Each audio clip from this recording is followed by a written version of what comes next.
সিনথি আসছে এবং সিনথিদের বাসায় আমরা একদম বোবা টি বা বাবল টি বা পার্ল টি যেটা বলো ওটা খেয়েছিলাম। তো সিনথি আমাকে খাওয়াইছিল ওই দিন।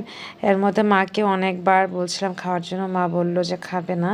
তো যাই হোক, মা খুবই মানে টাম্মি ফুল ছিল, যার কারণে খাইনি। তো মা একদিন বলল যে অন্য একদিন মাকে খাওয়ানোর জন্য। তো আজকে সে অন্য একদিন হলো।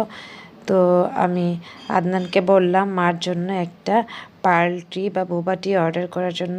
আমি খাবো না, বাট আদনান দুইটাই পাঠিয়েছে, অনেক বড় সাইজের। মানে এটা এত বড় সাইজের হয় না, দুজন অনায়াসে খেতে পারে। তো আদনান অফিস থেকে অর্ডার করেছে আমার জন্য এবং মার জন্য। আমি তো পেয়ে মহা খুশি।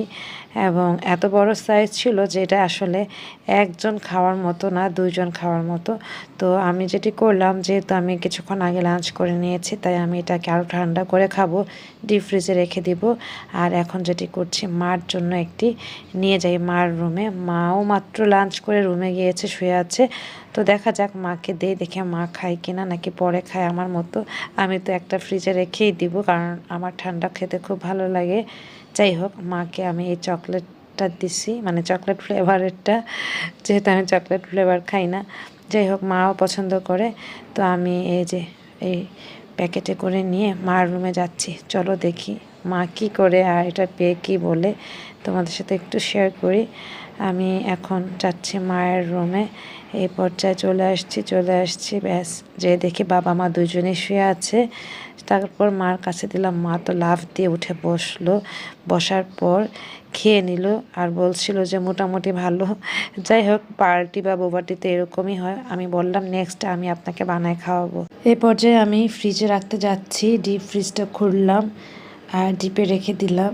ডিপ ফ্রিজে রেখে ঠান্ডা করে খেতে কিন্তু অনেক মজা লাগে। যাই হোক, আমি প্রায় 20 মিনিটের মতো রাখছি।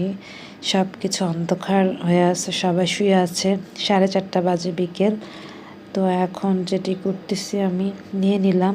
এবার তোমাদেরকে আমি দেখাবো আমি কিভাবে বোবা অথবা পার্লটি খাই। আচ্ছা হ্যাঁ, আরেকটি কথা বলেনি, বাবা কিন্তু পার্লটি একেবারেই খায় না, তাই বাবার জন্য আনা হয়নি। ফার্স্টে আমি এটাকে একটু পিন করে ফেললাম। এবার আমি এটাকে সিপ করব।